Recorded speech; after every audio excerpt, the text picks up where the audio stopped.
Tu código funciona y los tests pasan, pero en producción la latencia explota, no es la red ni la base de datos. Y meterle más RAM es solo un parche, el error es tratar al sistema operativo como una caja negra. Hoy vamos a abrir esta caja y entender cómo funciona el kernel y cómo este kernel gestiona tus recursos. Empezamos por lo más básico. Tu servidor tiene dos mundos, el user space y el kernel space, y esto está separado, digamos, por un muro de hormigón. Arriba, en el user space, viven tus aplicaciones. Python, tu contenedor de Docker. Aquí la vida es más segura. Si tu código falla, solo se muere tu proceso. Pero abajo está el kernel space. Aquí vive Linux y aquí controla todo el hardware, CPU, memoria, disco y red. Si algo falla aquí abajo, nos va a salir un kernel panic, se apaga todo, muere el sistema operativo. ¿Por qué te cuento esto? Porque cada vez que tu código quiere hacer algo útil, como leer un archivo, mandar un paquete, escribir un log, tiene que pedirle permiso al kernel. Y eso tiene un costo. Mira lo siguiente. Voy a correr un Hello World en Python, pero voy a usar el comando trace para que veas qué es lo que está pasando por debajo. ¿Ok? Mira, son 368 llamadas al sistema. 368 veces que tu programa tuvo que detenerse, pedirle permiso al kernel, esperar a que el kernel hiciera el trabajo y devolverle el control. ¿Para qué? Para imprimir un simple Hello World. Pero espera, porque hice lo mismo con C, que es un lenguaje compilado, sin intermediarios. Y el resultado fue 34 llamadas al sistema.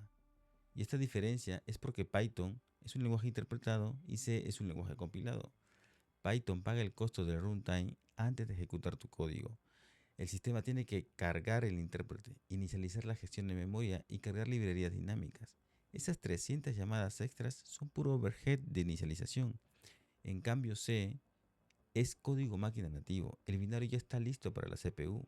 Para un script no importa. La vaina es cuando tu sistema escala a producción donde tienes miles de peticiones por segundo. El kernel es una bestia compleja, con docenas de subsistemas. Podríamos hablar de networking, de drivers, de seguridad, de memoria, pero por ejemplo, el networking es tan denso e importante que lo mejor es dedicarle un video exclusivo. Hoy nos vamos a centrar en tres de ellos. Primero, el scheduler, que es el cerebro que gestiona el tiempo de CPU. Segundo, el memory manager, que decide cuánta RAM te toca. Y por último, el VFS, que controla el acceso a tus datos en disco. Empecemos por el más crítico de todos, el scheduler. Imagina un nodo de Kubernetes estándar donde tienes dos virtual CPU y un pod de API y otro pod de base de datos ejecutándose. Visualiza los cores como carriles de una autopista. El scheduler de Linux es el agente de tráfico. Su algoritmo busca la equidad de tiempo de cómputo. Si tienes dos procesos, intenta darles el 50% del tiempo a cada uno de ellos. Hasta aquí, todo bien. Tu API está en el core 1 y tu base de datos en el core 0. Pero en el mundo real, imagina que alguien despliega un job pesado sin definir límites y caemos en una trampa. Si no configuras los límites, ese proceso puede acaparar el 100% de la CPU y sin requests garantizados, el kernel le dará la misma prioridad que a tu API crítica. Si el resultado es que el C-Job va a saturar los carriles y tu API se va a quedar atrapada en una cola donde la latencia se va a disparar. Lo peor es que al ir tan lenta fallará el health check de Kubernetes, provocando que el sistema reinicie una y otra vez mientras el proceso culpable, en este caso el job que se desplegó, sigue devorando los recursos impunemente.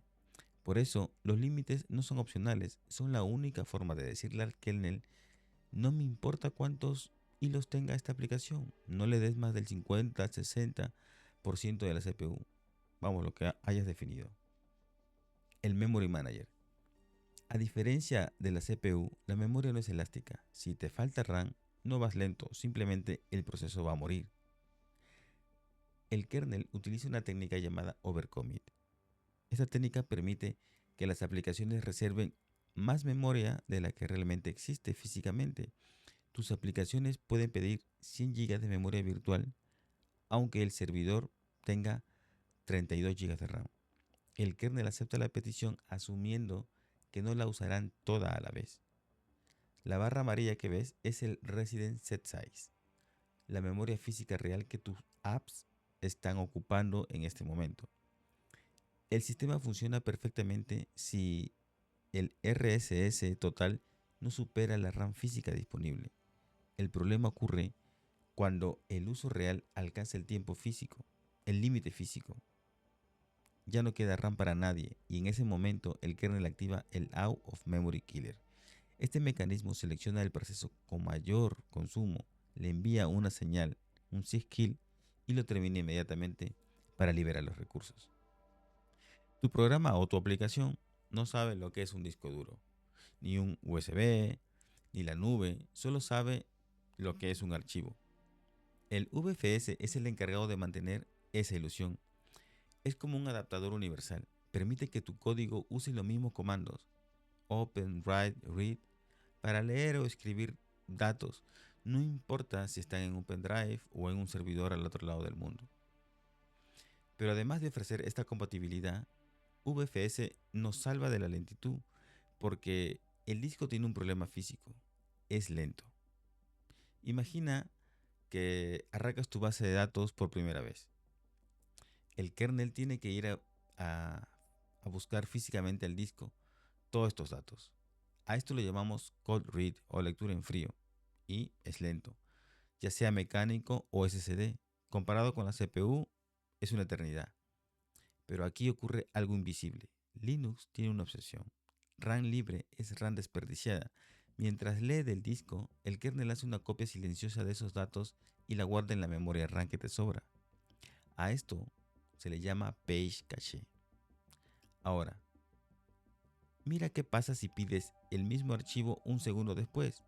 La lectura cae a 0.007 segundos. A esto le llamamos hot read. El kernel dice, no hace falta ir al disco, lo tengo aquí y te lo sirve directo desde la RAM. Por eso es que tu servidor vuela unos segundos después. Entonces, no es magia, es el VFS optimizando el tráfico por ti. Bueno, hasta aquí ha sido el video y si te ha servido para entender un poco más cómo funciona todo por abajo, pues déjame un like y suscríbete, que se vienen más. Adiós.